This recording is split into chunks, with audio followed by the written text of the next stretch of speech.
அனைவருக்கும் காலை வணக்கம். இன்னைக்கு இந்த திருவாரூர் மாவட்டத்துக்கு ஒரு ப்ரொக்யூர்மெண்ட் சம்பந்தமாகவும் இங்க இந்த குருவியோட ப்ரொக்யூர்மெண்ட் இனிமேல் ஸ்டார்ட் பண்ணுவோம். டென்டேட்டிவா ஆகஸ்ட் செப்டம்பர் ஆரம்பிக்கும். அதுக்குள்ள இங்க வந்து நம்ம இருக்கிற இந்த மில்லோட உற்பத்தி எப்படி இருக்கு? நிறைய மில் பல பல பல நாளா ஒரு 7-8 மாசமா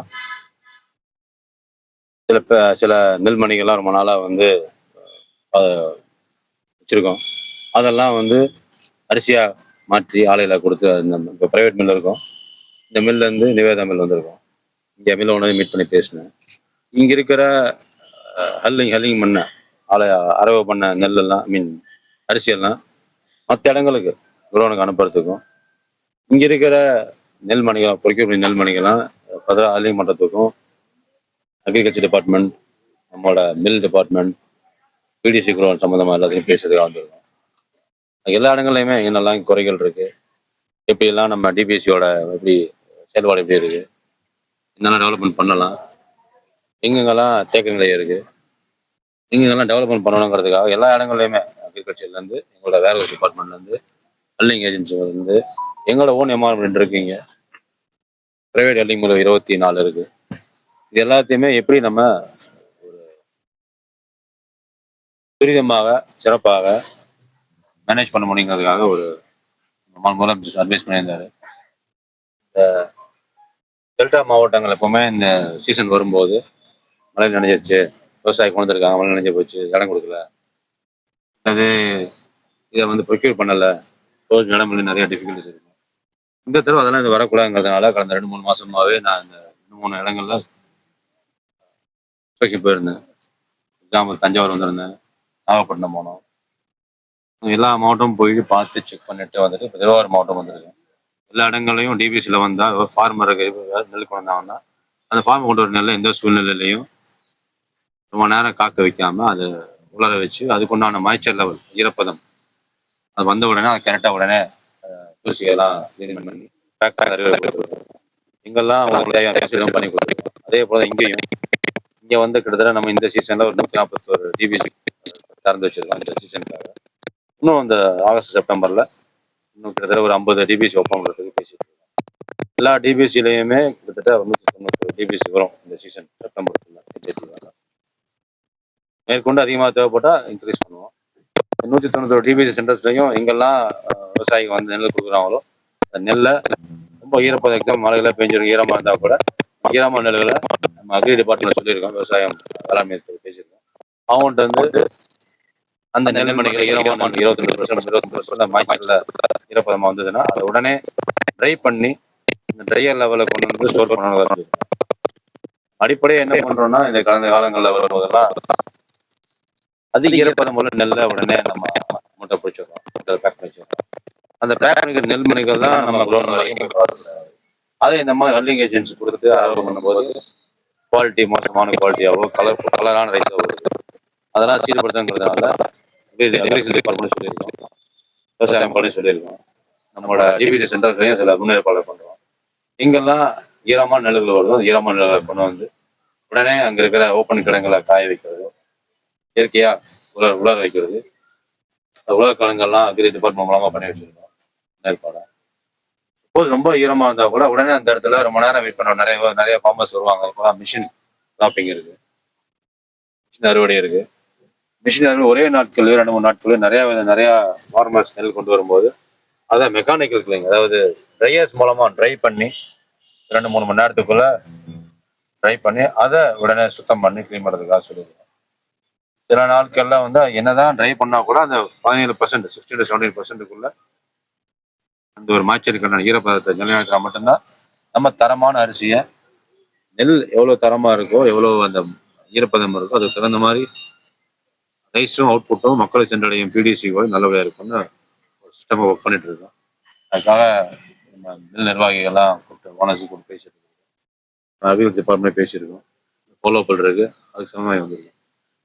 நெல் உற்பத்தி அதிகரிக்கிறதுக்கு ஏற்ப அந்த நெல்லை பாதுகாப்பதற்கான குடோன்கள் வந்து அதிக அளவில் இல்லாத ஒரு காரணம் இருக்குன்னு சொல்லிட்டு விவசாயிகள் குற்றம் கேட்பாங்க. ஏன்னா திறந்த வெளி சேமிப்புகள் அதிகமாக இருக்க தவிர நெல் மூடப்பட்ட சேமிப்புகள் குறைவா இருக்கு. அதை அதிகரிப்பதற்கு நடவடிக்கை எடுக்கணும்.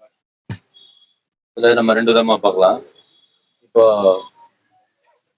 சில வருஷங்களை பார்க்கும்போது கடந்த 2023, 24, 24, 25, 26 வரும்போது இந்த 40 லட்சம் மெட்ரிக் டன் லெவல்ல தான் நம்மளோட பேடியோட ரெக்ரூட்மெண்ட் இருக்கு.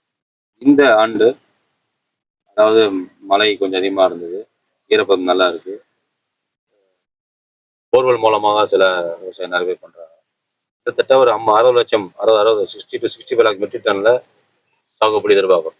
அதனால திடீர்னு இருக்கிற கொஞ்சம் எக்ஸ்பெரிமெண்ட் இருக்கிறதுனால அதிகப்படியான நெல் வார்த்தை இருக்கிறதுனால எங்கெல்லாம் ஓப்பன் பிளேஸ் இருக்கோ அங்கெல்லாம் வெறும் ஓப்பனாக இல்லாமல் முறையான பாலித்தீன் சிசி பிபி பேக்ஸை போட்டு அங்கங்கே ஸ்டோரேஜ் பண்ணுறோம்.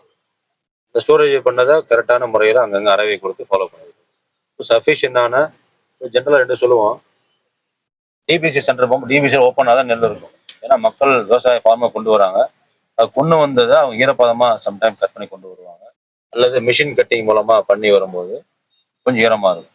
அதை நம்மளோட 16-17% மாய்ச்சல் ஈரப்பதத்தை அவங்க வெயில்ல காய வச்சிருப்பாங்க. சில விவசாயிகிட்ட சொல்லி அக்ரிகல்ச்சர் டிபார்ட்மெண்ட்ல சொல்லி அதை ட்ரையர்ல போட்டு அதை அந்த ஈரப்பதத்துக்கு உண்டான மானிட்டர் லெவல் கொண்டு வந்து அதை ஹெல்ப் பண்றாங்க. டிவிசி பொறுத்த வரைக்கும் விவசாயி கொண்டு வர்றது மாய்ச்சல் கரெக்டாக இருந்தால் உடனே எடுத்துக்குவோம். சில நேரம் உலர வைக்கணும், காய வைக்கணும் தெரிஞ்சு அவங்களும் விவசாயிகளே அவங்களும் சப்போர்ட் பண்றாங்க. அவங்களும் காய வச்சு கொடுக்குறாங்க. காய வச்ச உடனே அது மாய்ச்சல் அப்பப்போ செக் பண்ணி உடனே எடுத்துக்கிறோம். எங்கேயும் பெண்டிங் இல்லை. ஸ்டோரேஜுக்கு உண்டான ஃபெசிலிட்டி பண்ணிக்கிட்டே தான் இருக்கும். சார் 5 லட்சம் மூட்டைகள் வந்து திருவாரூர் மாவட்டத்தில் அதாவது விவசாயிகள் இருந்து கொள்முதல் பண்ணி டிபிசி தேங்கி இருக்கு. அதனால இங்க வேலை பார்க்குறவங்க வரக்கூடிய நெல்லை வந்து அவங்க எடுக்க முடியல. ஏன்னா அந்த இடத்துல நான் அகற்றினாதான் வர விவசாயிகள் நெல் எடுக்க முடியும் சூழ்நிலை இருக்கு. போன மழை அப்பப்ப பெஞ்சிக்கிட்டு இருக்கு. அது ஒரு துளி பட்டா கூட உங்களுக்கு இதாயிரு. வெயில் நல்லா அடிக்குது, ஒன்றும் ஆகாது. விவசாயிகளுக்கு தெரிஞ்சதுதான், நமக்கும் சில விஷயம் அவேர்னஸ் தேவை. நெல்லை வந்து ஒரு இடத்துல காய வச்சிருக்கு ஓப்பனாக வச்சிருக்காங்கன்னா நெல் மூட்டையாக வந்து நெல்லாக இருந்தாலும் அது நெல் 10 நாள் 15 நாள் 1 மாதம் 2 மாதம் கவனிப்பாரட்டு கிடந்தா மட்டும்தான் அது வந்து நெல் முளைக்குமே ஒழிய, இன்னைக்கு மழை பெஞ்சா நெல் ஈரமானா கூட உடனே அடுத்த 2 மாதம் காஞ்சிடும்.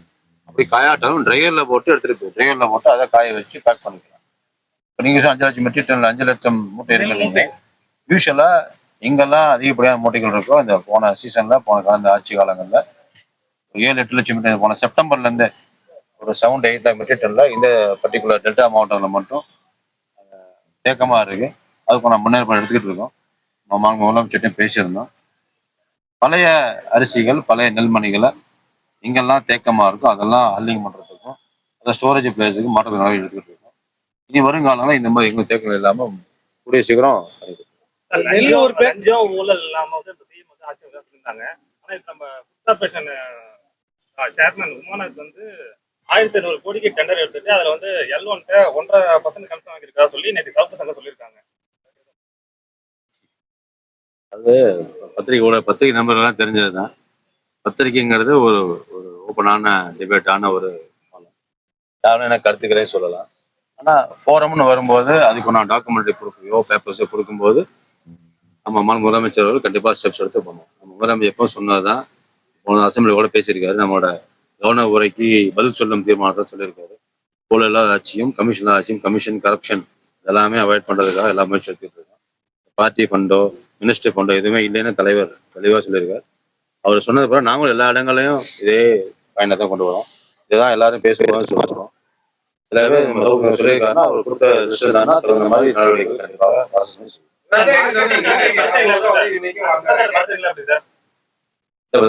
அதாவது பத்திரிகை துறைங்கிறது கான்ஸ்டியூஷன் பிரகாரம் யாரும் இந்த கருத்துக்களே சொல்லலாம். இந்த கருத்துக்களுக்கு உண்டான சப்போர்ட் சிஸ்டம் இருக்கும்போது கண்டிப்பாக மறுக்கிறமா மறுக்கலையா இல்ல, மறுப்பதும் மறுக்காததும் ப்ரூஃப் டாக்குமெண்ட்ஸ் தான் பண்ணுவோம். விசாரணை பண்ணுமா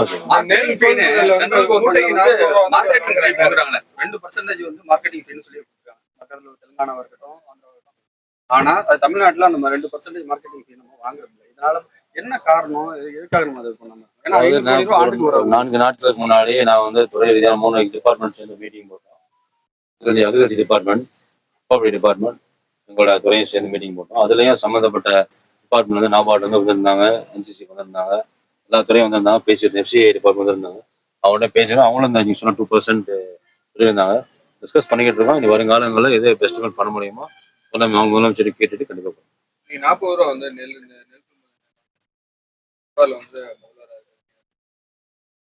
இப்பயும் அந்த 40 ரூபா வந்து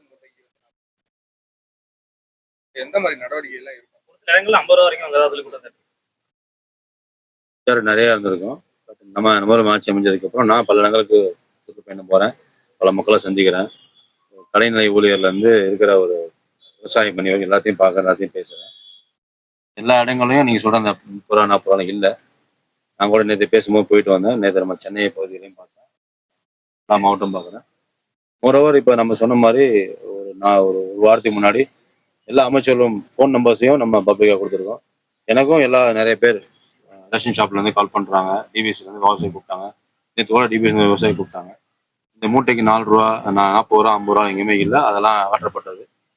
நான் சம்மந்தப்பட்ட டிபிஎஸ்ல பேசும்போதும் சரி, அங்கே இருக்கிற கூலி தொழிலாளர் கூட பேசுகிறேன். அவங்கள்ட்ட சொல்லி வாங்கலாம் சொல்லி கொடுத்துருங்க, வெயிட் பண்ணிட்டு இருக்கோம். எல்லா நிலையிலும் ப்ரொடெக்டிவ் ஸ்டெப்ஸ் எடுத்துக்கிட்டு இருக்கோம். இன்னொரு முடிஞ்ச வரைக்கும் எல்லாமே கம்மி பண்ணிட்டாங்க, எங்கேயும் வாங்குறது இல்லை, வாங்குறது எங்கேயுமே இல்லை. நீ வருங்காலம் இன்னும் ஸ்ட்ரிக்டாக சிஸ்டம் ஃபாலோ பண்ணும். முடிஞ்ச வரை என்ன பேசுறாங்க வாங்கிட்டு இருக்காங்க சார். இப்போ நீங்கள் தான் சொல்கிறாரு இல்லையா, அவர்தான் சொல்கிறாரு. அதை மேற்கொள் காட்டுங்க. இந்த டிபிஎஸ் நான் பேசி என்னென்னு செக் பண்ணிக்கலாம். பெட்ரோல் டீசல் விலை இது அதிகமா இருக்கு, பற்றாக்குறை இருக்கிறதால நம்ம பிஎம் கவர்னர் எல்லாம் வந்து இந்த கான்வாய் வாகனங்களை குறைச்சிருக்காங்க. ஆனா இப்ப நம்ம தமிழக முதலமைச்சர், இப்போ நம்ம அமைச்சர் எல்லாமே கான்வாய், நேற்று என்ன ஆச்சுன்னா இங்க திருவாரூர்ல அமைச்சர் சர்வீஸ் போன கார்ல வந்த கான்வாய் கார் மோதி இன்ஸ்பெக்டர் ஒருத்தவங்க பரிதாபம் அடைஞ்சு இப்போ சிகிச்சை சப்மிட் ஆயிருக்காங்க. கான்வாய் வாகனங்கள் குறைக்கிறது எந்த ஒரு இஷ்யூ நம்ம பப்ளிக் சர்வன்ட், மினிஸ்டர்ஸுங்க வந்து எம்எல்ஏவும் பப்ளிக் சர்வன்ட்ஸ் தான். ஒவ்வொரு சூழ்நிலையிலையும் குறைகளை கேட்டிருக்கிறோம், எல்லாரோட குறைகளையும் கேட்குறோம். இந்த மாதிரி சில இஷ்யூஸும் கேட்டோம்னா அது உடனே ஸ்டெப்ஸ் எடுத்து நீ வருங்காலங்களில் அதுக்கு உண்டான செயல்பாடுகள் இருக்கு. சார் குறுவை தொகுப்பு அறிவிச்சிருக்காங்க சார். குறுவையே பண்ணாத விவசாயிகளுக்கு என்ன சார் பண்ண போகுது? ஏன்னா குறுவை ஆழ்குழாய்க்கு வச்சா பண்ண முடியும், மேட்டூர்ல தண்ணிங்கிறது வாய்ப்பு இல்லை. அடுத்த ஒரு போகங்கிறதுக்கே ஆண்டம் மழை கொடுத்தாதான் உண்டுங்கிற சூழ்நிலை நிலவுது. இப்போ குறுவையே பண்ணாம இருக்கக்கூடிய விவசாயிகள் எப்பவுமே ப்ரிப்பேர்டா இருக்கும். குறுவை தொகுப்பு பண்ண முடியல வேற கிராப்புக்கு போயிடுறாங்க. இந்த விவசாயிகளும் தண்ணி வேணும் சார், எந்த கிராப்பா இருந்தாலும் அவங்க உடனே என்ன பண்றாங்க, சரி நம்ம அக்ரிகல்ச்சர் டிபார்ட்மெண்ட் சொல்லியிருக்கோம், இந்த நெல் இல்லைங்க. இப்போ எக்ஸாம்பிள் இந்த பர்டிகுலர் ரீஜன்ல மட்டுமே திருவாரூர் 24,000 ஆழ்துளை கிணறுகள் இருக்கு. அந்த கிணறு மூலமா சாகுபடி பண்றாங்க.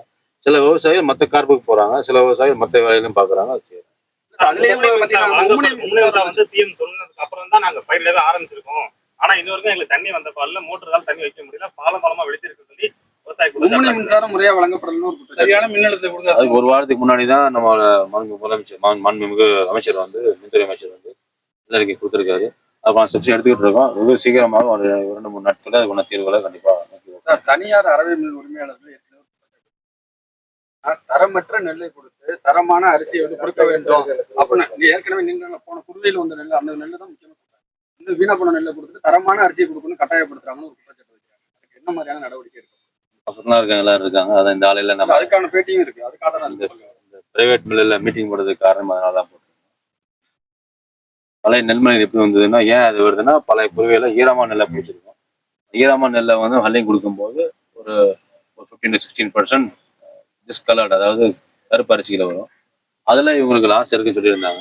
அதை காம்பன்சேட் பண்ணி தரணும், பண்ணி தான் சொல்லியிருக்காங்க. நான் ஒரு அஷூரன்ஸ் கொடுத்துருக்கேன். இனி வருங்காலங்களில் அக்ரி டிபார்ட்மெண்ட்டும் சரி, நம்மளோட துறை சம்மந்தப்பட்ட விவசாயிகளுக்கும் சொல்லியிருக்கோம், டிபிஎஸ்சிலே சொல்லுவோம், எந்த அளவுக்கு தரமான ஒரு நெல்மணிகளை நம்ம ஸ்டோர் பண்ணுறோமோ அந்த பர்டிகுலர் ஈரப்பதத்தில், அந்த நெல்மணிகள் என்றைக்குமே இனிமேல் வருங்காலங்கள் எந்த ஒரு ப்ரைவேட் மில்லு கொடுத்தாலும் தரமான அரிசி கிடைக்கும். இதுக்கு முன்னாடி இருந்த காலங்கள்லாம் வந்து ஒவ்வொரு சூழலையும் கிலோவுக்கு 1 ரூபான்னு கமிஷன் வாங்கினா பார்ட்டி மினிஸ்டர் ஃபண்டெல்லாம் இருக்கும். சில மில்லில் வந்து மினிஸ்டருக்குன்னு பார்ட்டி ஃபண்டு கொடுப்பாங்க. சில மில்லில் இருந்து எம்எல்ஏ ஃபண்டுன்னு போயிடும். சில மில்லில் இருந்தெல்லாம் மினிஸ்டர் ஃபண்டுன்னு போயிடும். இப்போ அதெல்லாம் எதுவுமே இல்லைன்னா மினிஸ்டர் இருக்காரு.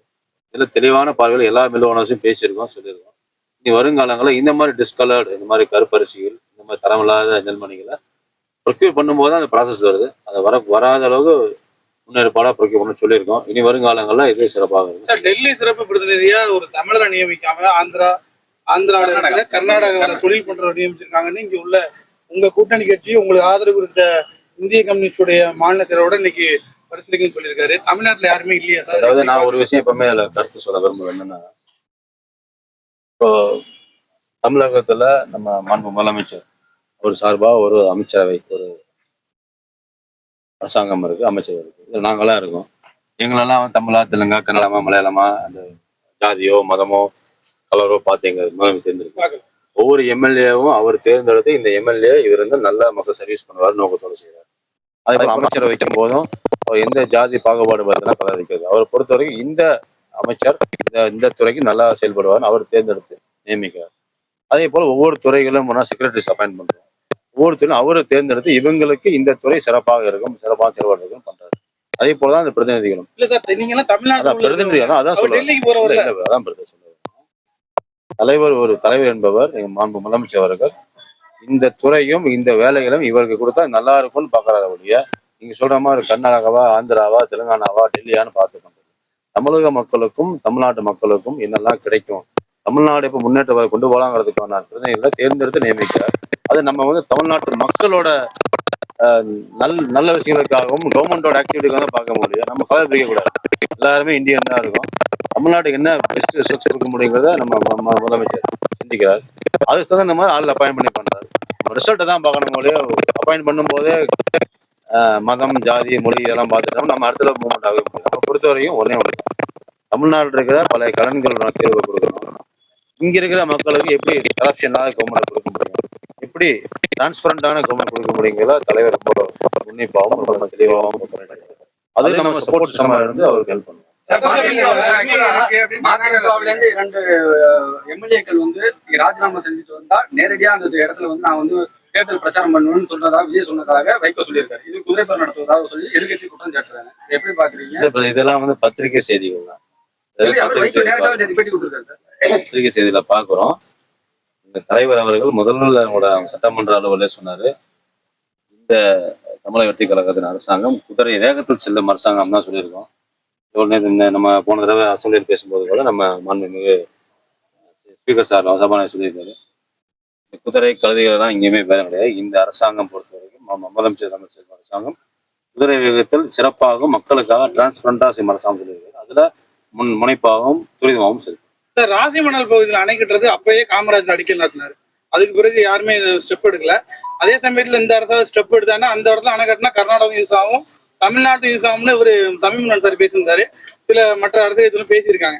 அங்க ஸ்டெப் எடுத்து மேலூரை கட்டாம இங்க கட்டி பண்றதுக்கான சம்பந்தமான விஷயங்களை நீர்வளத்துறை அமைச்சர் பேசியிருக்கோம். இப்ப இன்னொரு இந்த 2ஆம் தேதியில இருந்து இந்த ஜூலை 2ல இருந்து ஜூலை 22க்குள்ள ஒவ்வொரு துறை சம்பந்தமான ஒரு ஆலோசனை கூட்டங்களையும் முன்னேற்பாளையும் முதலமைச்சர் தலைமையில இருக்கு. அடுத்த பட்ஜெட் செஷன்ல வரும்.